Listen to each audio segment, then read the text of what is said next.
সকলোতে এতিয়া কেছলেছ ব্যৱস্থা আৰু ভিক্ষাবৃত্তিটো দেখা পোৱা গৈছে। এতিয়া কেছলেছ ব্যৱস্থা প্ৰৱৰ্তন কৰিছে এজন যুৱকে আৰু বিশেষভাৱে সক্ষম এজন যুৱক।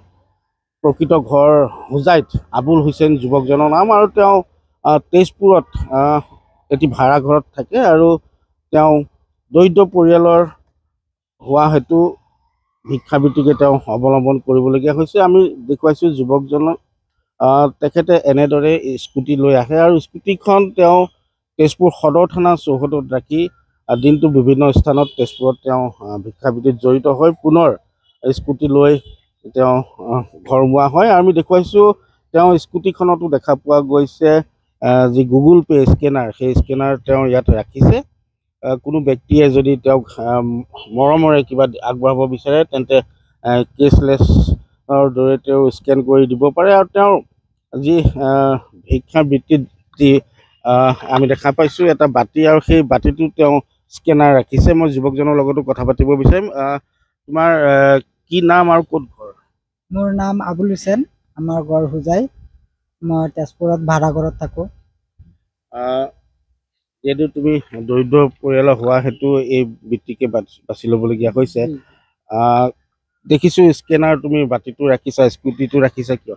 এইটো ৰাখিছোঁ মানে আজিকালি যি মানুহে আহি কিনি খালি কয় কেছ নাই, অনলাইন আছে। সেইটো কাৰণে মই মানে ব্যৱস্থা কৰিছোঁ। মই ষ্টেট বেংকৰ পৰা গৈ কিনি এটা একাউণ্ট বনাইছোঁ। বনাই কিনি মই মানে মোবাইলৰ জৰিয়তে গুগল পে' ফোনপে' খুলি লৈছোঁ। এতিয়া যোন মানুহে আহে মোক মানে অনলাইনত দিয়ে, মানে বেছিভাগ কেছতকৈ মই অনলাইনটো বেছি হয়। কেছতকৈ অনলাইন অনলাইন বেছি হয়। তুমি এই যি শাৰীৰিক অক্ষমতা তাৰ বাবেই এনেধৰণে এই পথ বাছি লৈছা। তুমি পৰিয়াল এই বৃত্তিয়ে চলাই আছা?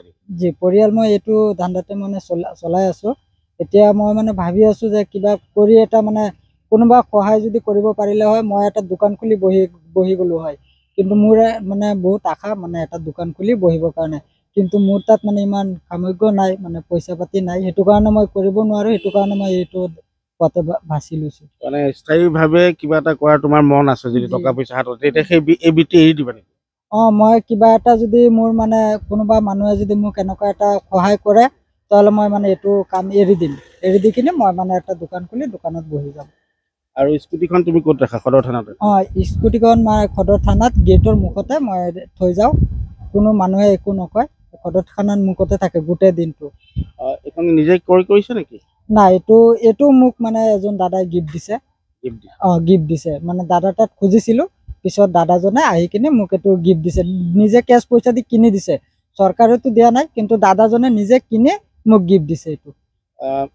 যিহেতু তোমালোকৰ বাবে বহুতো আঁচনি আছে, চৰকাৰী কিবা পাইছা নাই? না, চৰকাৰী আঁচনিয়ে মই এতিয়ালৈকে পোৱা নাই। চৰকাৰী খালি পাইছিলোঁ, 2টা ৰিক্সা পাইছিলোঁ, কিন্তু পইচা পাতি মানে মোৰ চব কাগজ বনোৱা আছে, বিকলাংগ কাৰ্ড বনোৱা আছে, কিন্তু মই এটাতো পইচা নাপাওঁ। খালি 3টা ৰিক্সা পাইছিলোঁ আৰু একো বস্তু পোৱা নাই। পিছত মানে ইয়াত বহি থাকোঁ, পিছত দাদা এজন আহিছে, মানে বহুত ডাঙৰ দাদা হয়। পিছত মানে দাদাটোৰ তাত খুজিছিলোঁ যে এনেকুৱা মোৰ অহা যোৱা অসুবিধা হয়, মোৰ এখন ছেকেণ্ড হেণ্ড এটা স্কুটি লৈ দিব নেকি? পিছত দাদাজনৰ মনটোত ভাল লাগিছে, চাই কিনে ভাল লাগি কিনে পিছত মোৰ মানে নতুন স্কুটি কিনি দিলে। ডাইৰেক্ট মোক ডিলাৰত লৈ গৈছে, গাড়ী দি লৈ কিনে মোক এইটো কিনি দি থৈ গৈছে।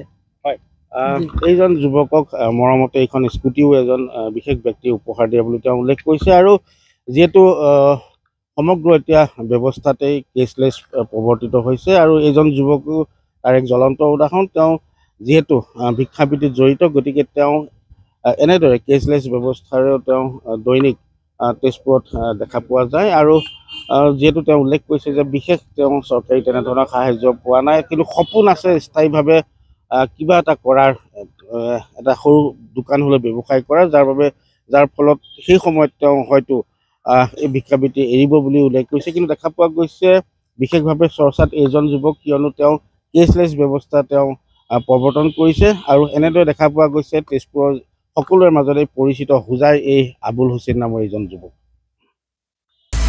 আপুনি বিচৰা বাতৰি পাব কেৱল নিউজ 18 এপত। নিউজ 18 এপ ডাউনলোড কৰিবলৈ স্কেন কৰক এই QR কোড। গুগল প্লে ষ্টৰতো পাব এই নিউজ 18 এপ।